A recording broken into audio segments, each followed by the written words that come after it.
And that's the genius of this man alayhi salam. He takes very careful note of what Allah says to him, and then he comes back with an adjusted prayer. Right? So he says, وَإِذْ قَالَ Ibrahim, when Ibrahim alayhi salam said, رَبِّ اجْعَلْ هَذَا بَلَدًا آمِنًا, Master, make this, meaning this land, this desert, a peaceful city. A peaceful city, a safe city. So the first part of this prayer has nothing to do with people, has nothing to do with his children or their faith. It just means that this city itself should be safe. Now this is actually genius by Ibrahim alayhi salam. Why? Because when a city does not believe, when a town does not believe, then they are not safe from the punishment of Allah.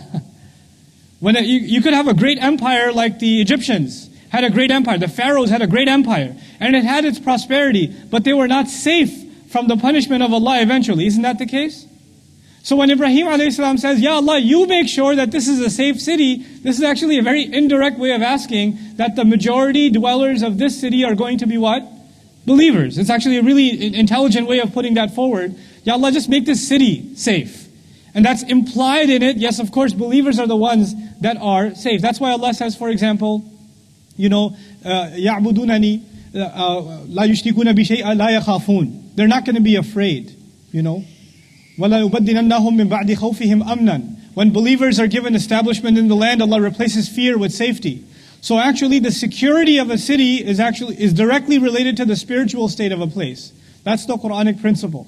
But anyway, another interesting thing to note here, even if you don't look at it from a spiritual perspective, the first prayer is that the place where these people are going to live, my children are going to live, should be a safe place. Not just from the punishment of Allah, but a safe place. Safe neighborhoods, safe schools, safe businesses. People's lives should be safe. People's homes should be safe. People's place of business should be safe. People's place of worship should be safe. These are the concerns of every society, by the way. We're not just concerned about that as Muslims. People want to live in a safe neighborhood, right? And I just found out recently, Plano counts as one of the safest neighborhoods in the United States, right? So real estate prices go up when a neighborhood is what? Is safe. And when a neighborhood is dangerous, what happens to real estate prices? They go down. In other words, the safer a neighborhood is, the better it starts doing economically. Isn't that the case? And the worse a neighborhood is, the worse it starts doing what? Economically, and vice versa. If a city is prosperous, that means they have more tax revenue, school districts are better, or whatever, better jobs are being created, and therefore they can afford better security.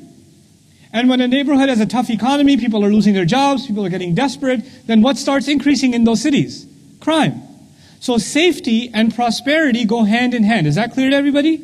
Safety and prosperity go hand in hand. Another way of thinking about this is that, you can't, in order to have a sustained, healthy society, you actually need peace, what I call peace here, or safety, and you need prosperity. You need both of them to go hand in hand. In other words, if home is safe, and business is safe, and the streets are safe, and the market is safe, and the school is safe, everything is safe, but you can't find a job, there's no point. That society is going to fall apart anyway. Because in order for this society to be maintained, people have to be able to make money.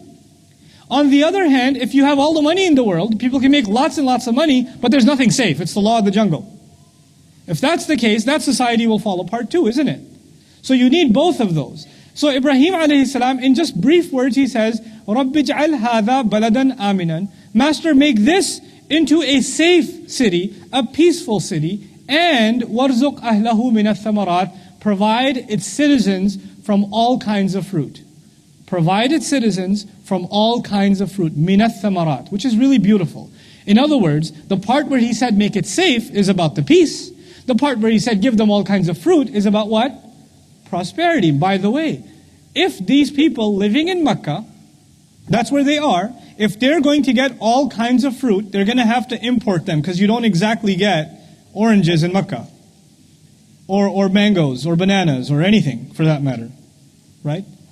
In other words, he's asking for a city that can engage in international trade. He's asking for a city that's prosperous because it engages in business and trade with other places. That's already embedded within the prayer, isn't it? So now what we're thinking about, we think about Ibrahim a.s. as a spiritual leader, as someone who prayed to Allah Azza wa Jal. But now you have to think about another dimension of this man a.s. Remember I told you he's thinking generations ahead?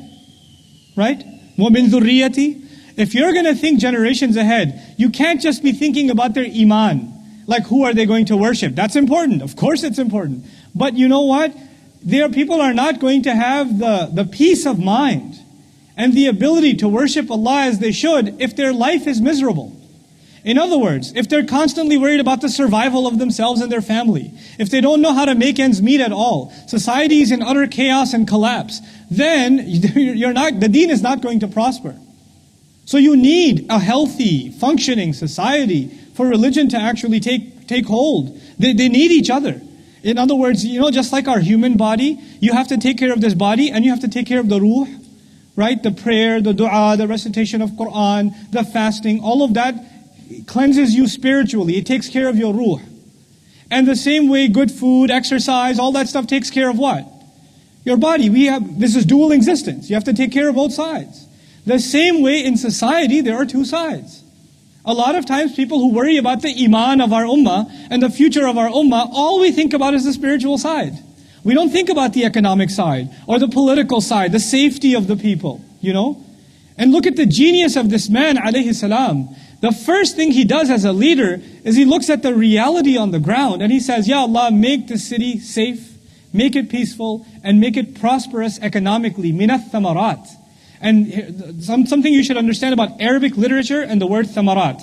I translate thamarat right now as fruits. Provide them all kinds of fruits. But fruits are literally fruits like apples and oranges and stuff.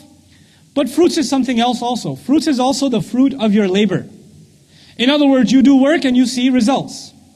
Ya Allah, provide them businesses that succeed. Provide them institutions that flourish.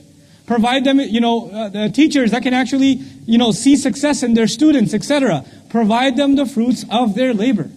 Give them success in these things. This is the dua Ibrahim alayhi salam is making for his future offspring, but he adds a qualification. And here's where things get interesting. Previously, I'm reminding you again, his first prayer was, can you give leadership to who? Who did he ask for leadership for? All of his kids. Some are wrongdoers. Well, if some are wrongdoers, I sure hope they're not in leadership. Because if the wrongdoers are in leadership, what happens in that society? Two things disappear. Peace and prosperity. So he's starting at the bottom up now. Ya Allah, make this a peaceful and prosperous city. Provide them all kinds of fruit. But actually provide the fruits and provide this prosperity to who? Man amana minhum billahi wal yawmil akhir. Only the ones who believed in Allah and the last day. In other words, give safety and prosperity only to believers. Don't give it to who? Disbelievers. He's hoping that disbelievers or people that are zalim, because the opposite is not kafir here.